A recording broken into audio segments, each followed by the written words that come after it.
Hey everyone, welcome to my YouTube channel perfect India. So start करते हैं। आज हम एक नया चैप्टर डिस्कस करने वाले हैं। First chapter, matter in our surroundings. ठीक है, स्टार्ट कर रहे हैं हमारे चैप्टर को। तो जो आज का हमारा चैप्टर है उसके अंदर हम क्या पढ़ने वाले हैं, मैटर के बारे में पढ़ेंगे। इसके अलावा हम उसकी फ़िज़िकल नेचर के बारे में पढ़ेंगे और उसकी करैक्टरिस्टिक्स के बारे में पढ़ेंगे। और उसके जो एनसीईआरटी के जो क्वेश्चन दिए गए हैं इतने पार्ट के, वो हम उन क्वेश्चंस को साथ साथ ट्राई आउट करेंगे कि जैसे जैसे हम समझ रहे हैं कंसेप्ट को, हम उनको सॉल्व करें। ठीक है, सबसे पहली तो चीज़ हमारी यही आती है कि मैटर क्या होता है, क्या होता है ये मैटर, जिसके ऊपर हमारा पूरा चैप्टर दे रखा है। Matter, everything which occupy space and have मास। दुनिया के अंदर, इस यूनिवर्स के अंदर हर एक वो चीज़ जो स्पेस ऑक्यूपाई करती है और जिसका कुछ मास है, उसको हम क्या बोलते हैं, मैटर बोलते हैं। एग्जाम्पल जैसे एयर, हम कुछ भी खाते हैं, food, storms, cloud, stars, planets, जो भी आप अपने आसपास जो भी चीज़ें देख रहे हो, सोच के देखो कि ऐसी कौन सी चीज़ है जिसका खुद का कोई मास नहीं है, कोई वॉल्यूम नहीं है, जिसने स्पेस ऑक्यूपाई नहीं कर रखा। इनफैक्ट जो ये नोटबुक है, नोटबुक भी क्या है, मैटर है, क्योंकि इसका खुद का कुछ मास है और इसने क्या कर रखा है, स्पेस भी ऑक्यूपाई कर रखा है। ये पेन है, पेन क्या है, मैटर है। एयर है, एयर ने भी क्या कर रखा है, कुछ ना कुछ स्पेस ऑक्यूपाई कर रखा है और उसका कुछ ना कुछ मास है। हो सकता है भाई किसी का कम हो, किसी का ज़्यादा हो, बट जितनी भी चीज़ें हैं हर एक का कुछ ना कुछ मास है और कुछ ना कुछ उसने स्पेस ऑक्यूपाई कर रखा है। इनफैक्ट कोई भी अगर माइक्रो ऑर्गेनिज्म भी है ना, तो उसका भी कुछ ना कुछ मास है, चाहे हम उसको कैलकुलेट कर पाए या ना कर पाए, पर उसका कुछ ना कुछ मास है और वो स्पेस भी ऑक्यूपाई कर रहा है। ठीक है, तो आई थिंक इतना समझ आया होगा कि हम मैटर किसी भी चीज़ को किसी भी चीज़ को मैटर कैसे बोलेंगे। इस दुनिया के अंदर जितनी भी चीज़ें हैं जो स्पेस को ऑक्यूपाई करती है, जिसकी खुद की कोई वॉल्यूम है और खुद का कुछ मास है, उसको हम मैटर बोलते हैं। अब ऐसी कौन सी चीज़ें जो मैटर नहीं है, फीलिंग्स, जैसे कोई भी चीज़ जो हमारे अंदर लगी रहती है, जैसे हम उदास हैं, हम खुश हैं, तो ये जस्ट क्या है, ये फीलिंग्स हैं। फीलिंग्स हैं, हम इसको ये तो नहीं बोल सकते भी वो देख हेट रहा, वो मतलब इस तरीके से हम किसी भी चीज़ को एक्सप्रेस नहीं कर सकते। वो जस्ट हमारी फीलिंग्स हैं, तो उसको हम मैटर के अंदर कैलकुलेट नहीं करते, हम उसको मैटर नहीं बोल सकते। ठीक है, फिर हम फिज़िकल नेचर की बात करते हैं। मैटर को हम अब इस चैप्टर के अंदर डीपली पढ़ने वाले हैं, हर एक चीज़ डिटेल के अंदर, कि जो मैटर है वो किस चीज़ से मिलके बना हुआ है और जिस चीज़ से वो मिलके बना हुआ है उसकी क्या क्या प्रॉपर्टीज़ है, उसको हम टोटली डिटेल में पढ़ेंगे। फिज़िकल नेचर के बारे में पढ़ लेते हैं। पहली चीज़ कि किसी भी चीज़ की, आप 9th क्लास के अंदर आ चुके हो, आपको पता होना चाहिए कि किसी भी चीज़ की अगर हम फिज़िकल और केमिकल प्रॉपर्टीज़ पढ़ते हैं तो फिज़िकल प्रॉपर्टी और केमिकल प्रॉपर्टी के अंदर डिफरेंस क्या होता है। फिज़िकल प्रॉपर्टी के अंदर हम क्या चीज़ पढ़ते हैं, कोई भी चीज़ है उसकी शेप कैसी है, साइज़ कैसा है, कलर कैसा है, वो ऑब्जेक्ट दिखता कैसा है, मतलब हम उसकी सारी चीज़ें पढ़ेंगे, बट वो चीज़ नहीं पढ़ेंगे। जैसे एग्जांपल के साथ बताती हूँ, वाटर, पानी है, पानी की हमें फ़िज़िकल और केमिकल प्रॉपर्टी बतानी है। ठीक है, जैसे कि वाटर की हमें क्या बतानी है, फिज़िकल और केमिकल प्रॉपर्टी बतानी है। तो फिज़िकल प्रॉपर्टी के अंदर हम क्या पढ़ेंगे, वाटर दिखता कैसा है, वो किस तरीके से स्पेस को ऑक्यूपाई करता है, उसका कलर क्या है, इन चीज़ों के बारे में हम पढ़ेंगे। अगर हम किसी ऑब्जेक्ट के अंदर डाल देते हैं तो वो किस तरीके की शेप ले लेता है, इन टोटली इन फिज़िकल प्रॉपर्टीज़ के अंदर हम ये पढ़ेंगे। केमिकल के अंदर क्या पढ़ेंगे, केमिकल के अंदर हम वो चीज़ें पढ़ते हैं कि अगर हमने वाटर को इतने हीट कर दिया तो वो गैस में कन्वर्ट हो गया, मतलब एक स्टेट से वो दूसरी स्टेट के अंदर कन्वर्ट हो रहा है, उसके अंदर कुछ केमिकल चेंज आ रहा है, उसकी हम केमिकल प्रॉपर्टीज़ के अंदर पढ़ते हैं। लेकिन जब भी हम फिज़िकल नेचर के बारे में पढ़ते हैं तो उसके अंदर कोई भी स्टेट वाइज कोई चेंज नहीं आता, वो जैसा ऑब्जेक्ट है वो वैसा ही रहता है। ठीक है, फिजिकल नेचर के क्या है, इसके जो पॉइंट्स है इम्पोर्टेंट, वो क्या क्या है। Matter is made up of particles. Matter किसी एक पार्टिकल से मिलके नहीं बना हुआ। मैटर बहुत सारे पार्टिकल्स को कंबाइन करके क्या बनाता है, मैटर बनता है। बहुत सारे पार्टिकल्स कंबाइन होकर क्या बनते हैं, मैटर बनता है। ठीक है, कोई भी छोटी छोटी चीज़ों को उठा के देख लो, जैसे कोई भी पेपर है, ये इतना पार्ट ही हम ले लेते हैं इसका, ये भी किससे बना हुआ है, कम से कम लाखों करोड़ों पार्टिकल से मिलके बना हुआ है। ये हम इमेजिन भी नहीं कर सकते, इतने छोटे छोटे पार्टिकल्स होते हैं। ठीक है, the particles of matter are very small. बहुत स्मॉल होते हैं मैटर के पार्टिकल्स, जो कि हमारी इमेजिनेशन से बहुत दूर है। समझ आया, मतलब हमने फिजिकल नेचर के अंदर क्या चीज़ पढ़ी, मैटर किससे मिलके बना हुआ है, पार्टिकल से मिलके बना हुआ है। और पार्टिकल्स का जो शेप होती है वो तो डिफरेंट डिफरेंट हो सकती है, बट जो उसका साइज़ होता है ना वो बहुत स्मॉल होता है, हम उसको इमेजिन भी नहीं कर सकते, इतना स्मॉल होता है। प्रूफ कर लेते हैं इन चीज़ों को, कैसे हमें पता चला इन सब चीज़ों के बारे में। हमने एक बीकर लिया या फिर हमने कोई कांच का गिलास लिया, हम ये एक्सपेरिमेंट अपने घर में ही करके देख रहे हैं। और मैंने क्या किया, उसके अंदर थोड़ा सा वाटर डाला, इतना वाटर डाला, और मैंने इसके ऊपर मार्क कर लिया कि मैंने कहाँ तक उसके अंदर वाटर डालना है। उसके बाद मैंने अपने अकॉर्डिंग, अगर मुझे मीठा पानी पीना था तो मैंने इसके अंदर शुगर डाल दी, अगर मुझे उसके अंदर नमक ऐड करके फिर उस पानी को पीना था तो मैंने उसके अंदर सॉल्ट डाल दिया। आप अपने अकॉर्डिंग कुछ भी उसके अंदर डाल सकते हो। मान लेते मैंने सॉल्ट डाल दिया और चम्मच से उसको अच्छे से डिज़ोल्व कर दिया, तो मैंने देखा कि मैंने इतने से पानी के अंदर 1 चम्मच सॉल्ट डाला है, तो उसकी जो क्वांटिटी थी वो बढ़नी चाहिए थी, बट वो नहीं बढ़ रही।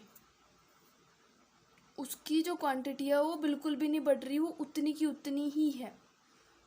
तो इसका क्या मतलब है कि जो मैटर है वो किससे मिलके बना हुआ है, पार्टिकल से मिलके बना हुआ है।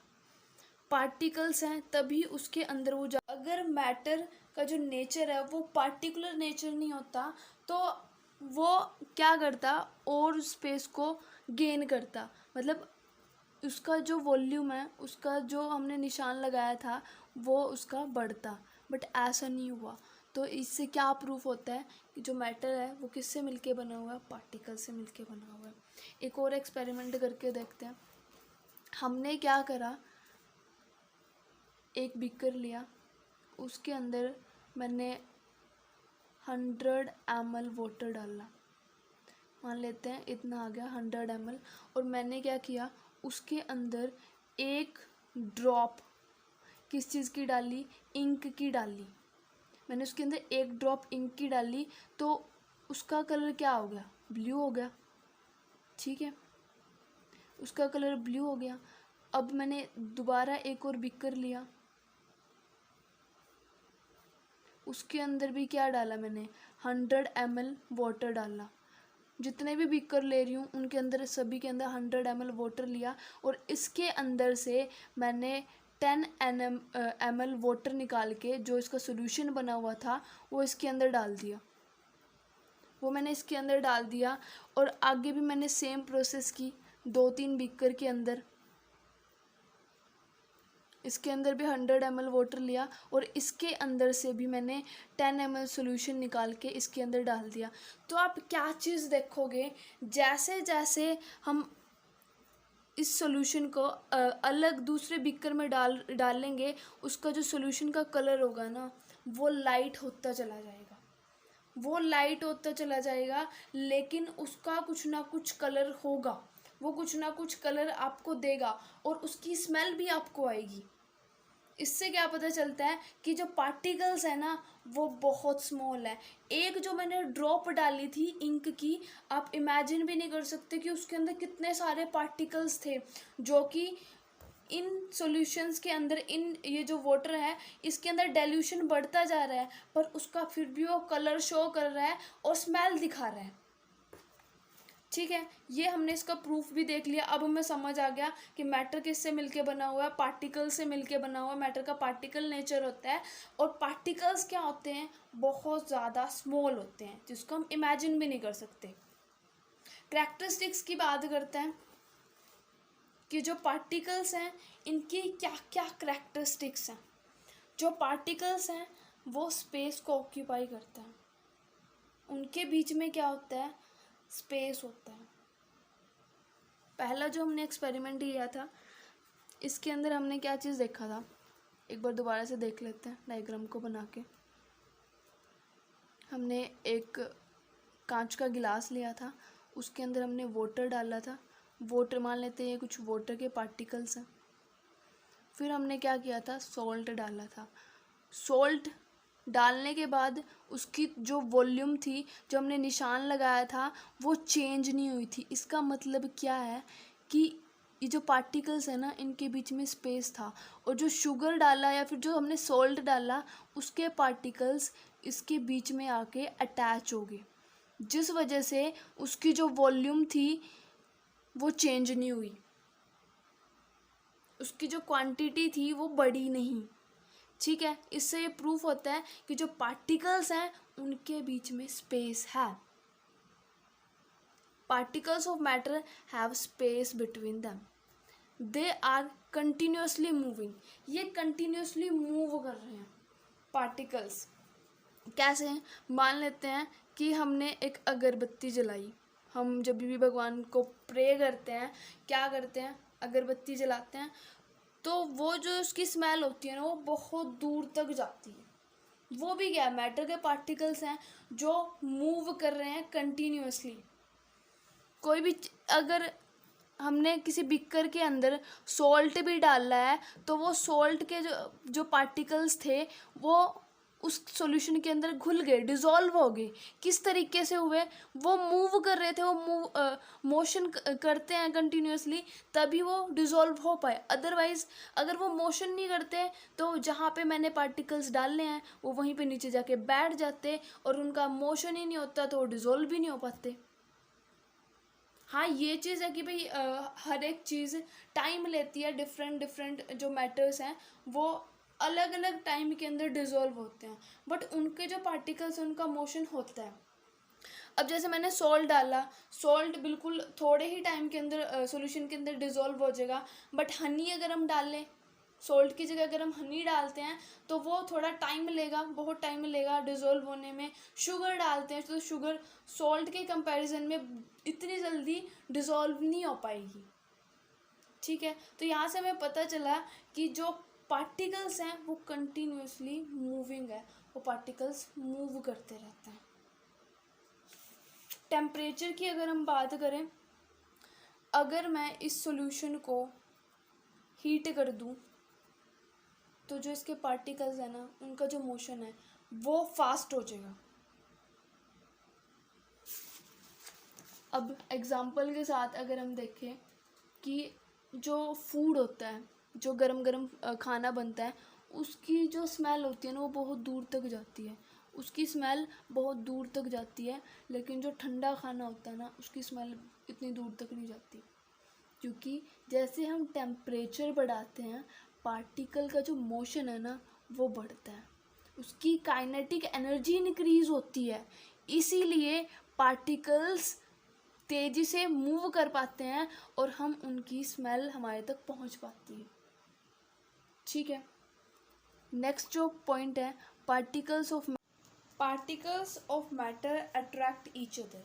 मैटर के जो पार्टिकल्स होते हैं ना वो एक दूसरे को अट्रैक्ट करते हैं। हर एक जितने भी पार्टिकल्स होते हैं, जितने भी ऑब्जेक्ट्स होते हैं, हर एक के अंदर डिफरेंट डिफरेंट अट्रैक्शन होता है, किसी के अंदर ज़्यादा होता है, किसी के अंदर कम होता है, ठीक है। अब मान लेते हैं, हम एग्जांपल लेके चलते हैं। एक तो हमने ले ली iron nail, piece of chalk, और तीसरी चीज़ हमने ले ली रबर। हमने इन तीनों को तोड़ा, हमने इन तीनों के ऊपर हथौड़ा मारा, और तो आप बताइए कि कौन सा ऑब्जेक्ट जल्दी टूटेगा। हालांकि तीनों मैटर हैं, तीनों मैटर हैं, तीनों क्या करते हैं, स्पेस ऑक्यूपाई करते हैं, तीनों का कुछ ना कुछ मास है। तो आपको अच्छे से पता है कि जो चौक है ना, वो हथौड़ा मारते ही टूट जाएगा। अगर हम उसको थोड़ा सा रब भी करेंगे ना, मतलब इस तरीके से अगर हम ऐसे करेंगे तो तभी टूट जाएगा। लेकिन रबर को हमें थोड़ा सा उसके ऊपर इसके कंपैरिजन में ज़्यादा फोर्स लगाना पड़ेगा, और आयरन नेल के ऊपर हमें ज़्यादा फोर्स लगाना पड़ेगा उसको ब्रेक करने के लिए, ठीक है। तो हर एक ऑब्जेक्ट के अंदर जो फोर्स ऑफ अट्रैक्शन होता है ना पार्टिकल्स के अंदर, वो डिफरेंट डिफरेंट होता है। अट्रैक्शन किसी के अंदर ज़्यादा होता है, किसी के अंदर कम होता है, ठीक है। अब बहुत सारे पार्टिकल्स ऐसे होते हैं मैटर के जो इस तरीके से अटैच होते हैं, इस तरीके से। अगर हम इस तरीके से अटैच हो गए जिसके पार्टिकल्स, उसको ब्रेक करना बहुत ज़्यादा मुश्किल होगा। और कुछ के ऐसे होते हैं सिर्फ टच होते हैं, तो उनको हम ईज़िली ब्रेक कर सकते हैं। अब एग्जांपल इसमें जैसे आपकी एनसीईआरटी बुक में दे रखा है कि आपके बहुत सारे फ्रेंड्स ग्रुप में खड़े हैं, अगर उन्होंने एक दूसरे के हाथ को इस तरीके से पकड़ रखा है, और हमने, ये तो हमारा पहला ग्रुप था जिसके जो स्टूडेंट्स हैं, जो आपके फ्रेंड्स हैं, जिन्होंने इस तरीके से हाथ को, एक दूसरे के हाथ को पकड़ के खड़े हैं। और जो हमने दूसरा ग्रुप बनाया है उसके अंदर क्या है, जस्ट उन्होंने इस तरीके से पकड़ रखा है, जस्ट इस तरीके से पकड़ रखा है, ये दूसरा ग्रुप है। तीसरे ग्रुप के जो मेंबर्स हैं उन्होंने क्या कर रखा है, जस्ट टच कर रखा है। उनको बोला जाए कि आप इनके जो बॉन्डिंग है इनको ब्रेक करना है, तो जो तीसरा ग्रुप है जिसको इस तरीके से टच कर रखा है उसको हम इजीली ब्रेक कर देंगे। दूसरे ग्रुप को हमें ब्रेक करने में थोड़ा सा टाइम लगेगा, और जो फर्स्ट ग्रुप था हमारा जिसके अंदर इस तरीके से पकड़ रखा था, उसको ब्रेक करने में हमें बहुत ज़्यादा टाइम लगेगा, ठीक है। तो इस तरीके से हमें अलग अलग अट्रैक्शन होती है फोर्स के अंदर।